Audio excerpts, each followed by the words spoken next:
In 2000, a terrible story of Dusia Merzliakova, a disabled person without hands or feet, appeared in the press. For many years she was kept on the street, on a chain, by her own mother. In the source of the article, news magazine in photographs, from which everyone copies the content, big picture. Rue about the yard, chained to a pole, she even gave birth to a child.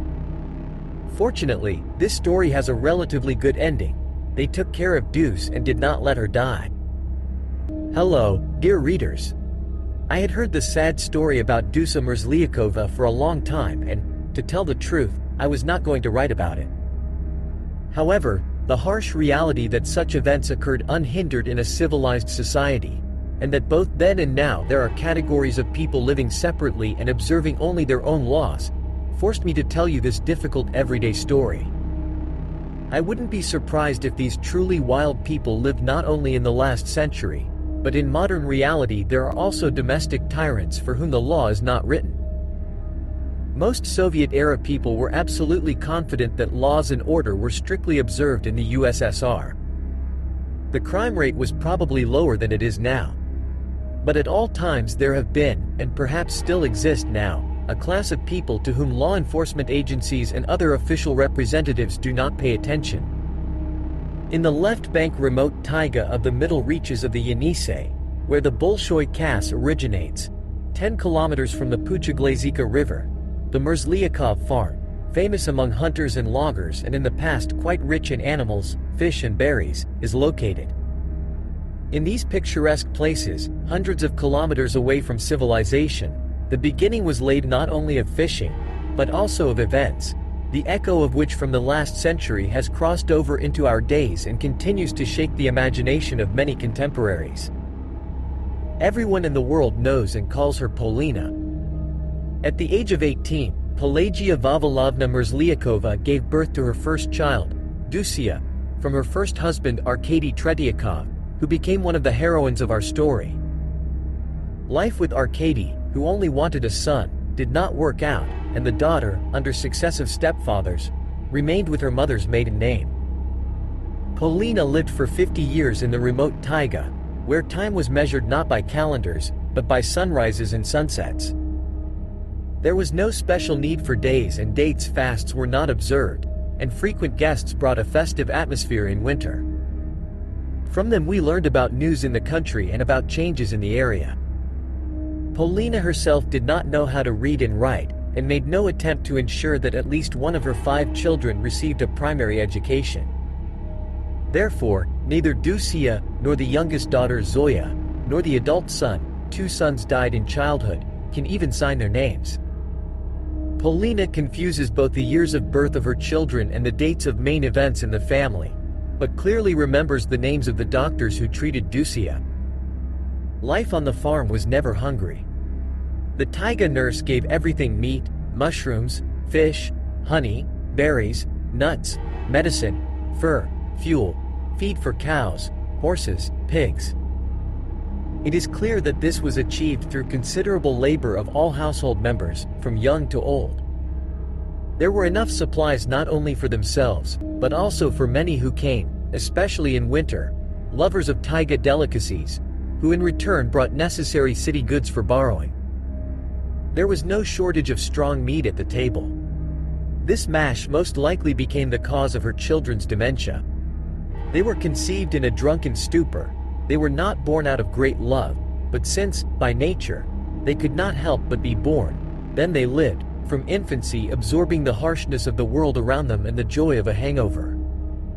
With warmth and gratitude they remembered the time when Guryan Bernashov was the owner of the family, who not only was good at catching animals, birds and fish, but also taught all household members to set snares for hares and muzzles for fish, shoot a gun and much more, which ensured a satisfying life during the long, bitter winter.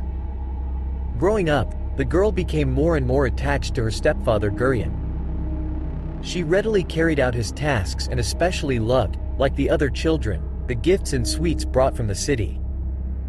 Sweets, cookies, and some clothes were presented and perceived as encouragement for successful hunting trips and for helping with household chores.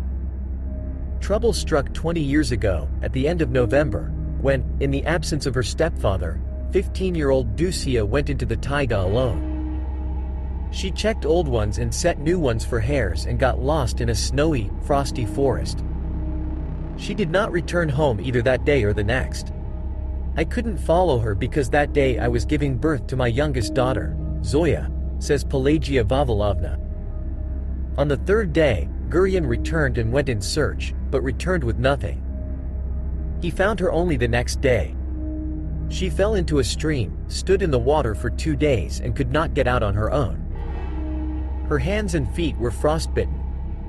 Gurian began to get ready to go to town to get a doctor, and Ducia was lying behind the stove.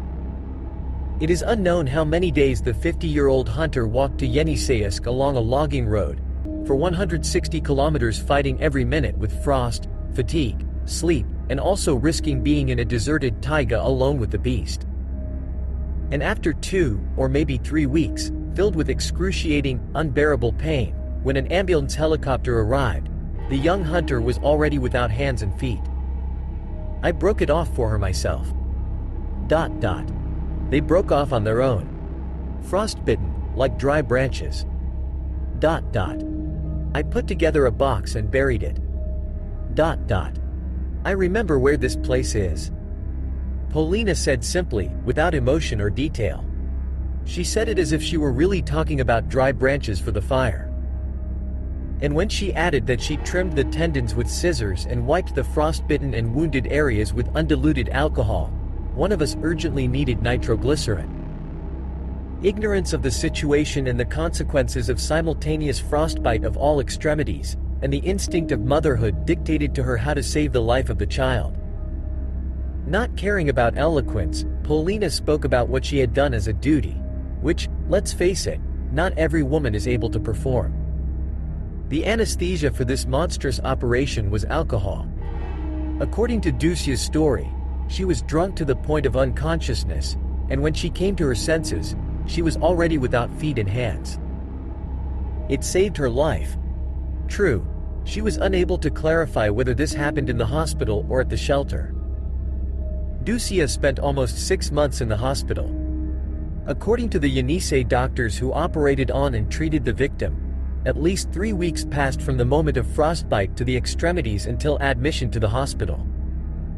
And necrosis, death of tissue, of the feet and hands, dry gangrene served as an indication for immediate surgery. The doctors had to work hard, and Ducia had to undergo several operations to properly form the stumps of the arms and legs. In addition to congenital oligophrenia, disability of the first group was also added. Unfortunately, according to the chief physician, no documents from that time were preserved in the archives of the Yenisei hospital. For the next 14 years, Ducia adapted and lived as best she could in her native land, without demanding any attention or special treatment. But she was not distinguished by meekness in behavior either. On the contrary, the nimble, crippled girl was often seen in the company of defeated loggers and hunters. In a drunken stupor, they gave her the joy of communication, and she rewarded them with everything she had. Electric light, radio, television, books, which were familiar to modern people, and the attraction to new manifestations of civilized life on the farm were replenished only by communication with guests.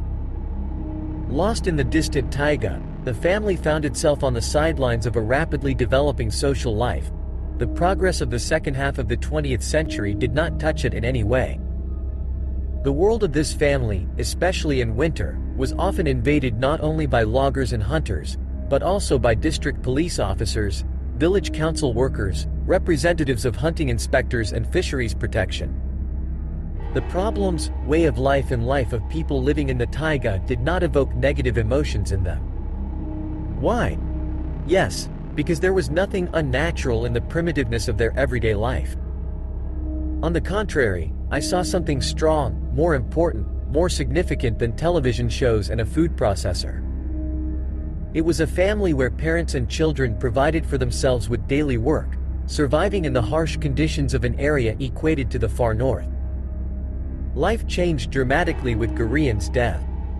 Not only the hunting industry, but also the economy fell into decline. And after the fire that happened, When the barn and outbuildings and the hunting burens burned down, Polina completely gave up. And there was a reason. Their son was sent to prison. Zoya was taken away with him by her logger husband, and Dusia became worse than a small child and created a lot of problems. Pagodaevsky District Police Officer Okarokov came to the rescue, offering to register her in a boarding school. The report on the inspection of the living conditions of a disabled person of the first group by E.A. Merzliakova, drawn up by the district police officer and the chairman of the Pagodaevsky Village Council Boldrev at the beginning of 1994, in particular, states the house is dirty, not whitened, not painted. The estate is dirty with waste and manure. The house is dilapidated. The condition is unsanitary. So Dusia gets treatment at the Lysosibirsk Central City Hospital and for examination at the Interdistrict VTEC, where she receives the necessary documents for further residence in the Yenisei Psychoneurological Boarding House located in Lysosibirsk. For the first time, she was awarded a disability pension and provided with proper care in a hospital setting. She remembers this period of her life as the most wonderful time. But this time did not last long, only 6 months. Polina, left alone, did not accept the role of a cuckoo and, no matter how hard it was to bear her mother's cross, she again took her daughter away. And exactly a year later Dusia gave birth to her grandson. In the late 90s, she was twice admitted to hospitals in Yeniseisk and Lysosibirsk for various reasons. The boy grew up under the supervision of Grandma Polly and Aunt Zoya, with whom they lived for some time. In a small room in a very tiny kitchen they shared shelter and table, the last crumbs and pennies. Besides Dusia's pension, only Zoya's husband earns money. Polina still does not have a pension either for the loss of a breadwinner or for her age. She is 52 years old. They need to be nursed in Yeniseisk. Even a literate person cannot do everything at once. But for her, illiterate, downtrodden, a stranger, even in the provincial Yeniseisk closest to the settlement, officials did not open the doors. In addition, there was no one to leave the children with, or there was a chronic lack of money. To this day they are trying to get out as best they can. As they say, there is no time for fat, just to stay alive.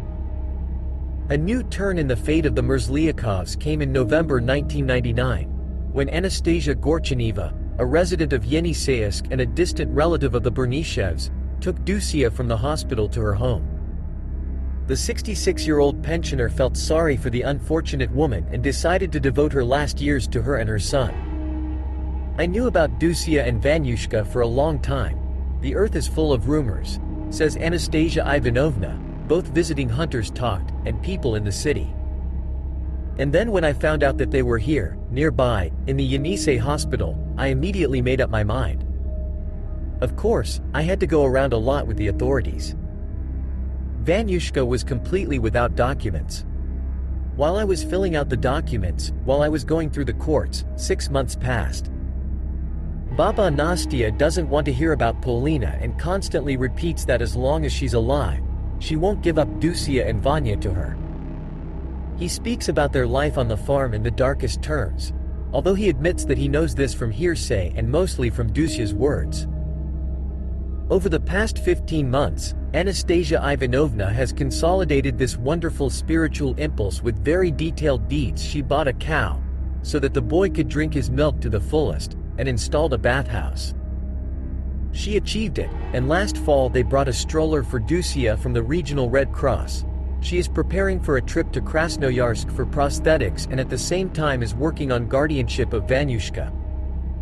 But here's the problem with the latter: the law, the callousness of officials and the selfishness of relatives have become an insurmountable wall.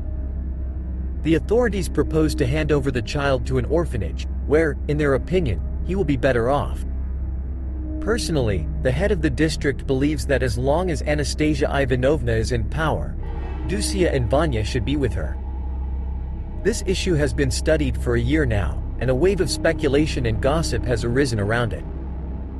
As a result, largely contradictory and unproven facts were splashed onto the heads of gullible viewers throughout Russia. We will not list the advantages and disadvantages of the film about the Merzliakov family, which aired in mid-January. About him, Ducia excitedly and with some emotional anguish told us everything there is not true. I have never gone hunting and I don't know how to set a snare and catch hares. And that's it, everything there is fiction. What is the truth? It turns out, according to her, only what concerned her mother. She tied her to a pole, didn't let her eat, sold her to men. And she added, which was not in the film, my mother cut off my hands and feet. We interviewed about 30 people who visited the farm over the years, and we continue to look for people who would have seen Ducia on a leash. So far unsuccessful, they not only have not seen, but also not heard about it. Her physical exhaustion from malnutrition was never noted in the medical documents upon admission to the hospital. Why did Ducia decide to complain about her mother only now, and not when, according to her, without frostbite, she lost her arms and legs? Perhaps because, having found herself, by her definition, in heavenly conditions, she is afraid of losing them and, without thinking, makes ends meet? She does not understand and, due to her mental state, she will not be able to understand that the mother is not chosen. And that the desire to denigrate her own mother, albeit with someone's help, will boomerang back to her. We have no right to judge them. We can only help and feel sorry for both Ducia's mother and her benefactress, who voluntarily took upon herself an incredibly heavy burden, with kind words and deeds. Here is such a terrible story from the not very distant past. Surely you heard it. Add details, who knows? You can't write everything in an article. Thanks to all. Good luck to my readers. Hello. And peace.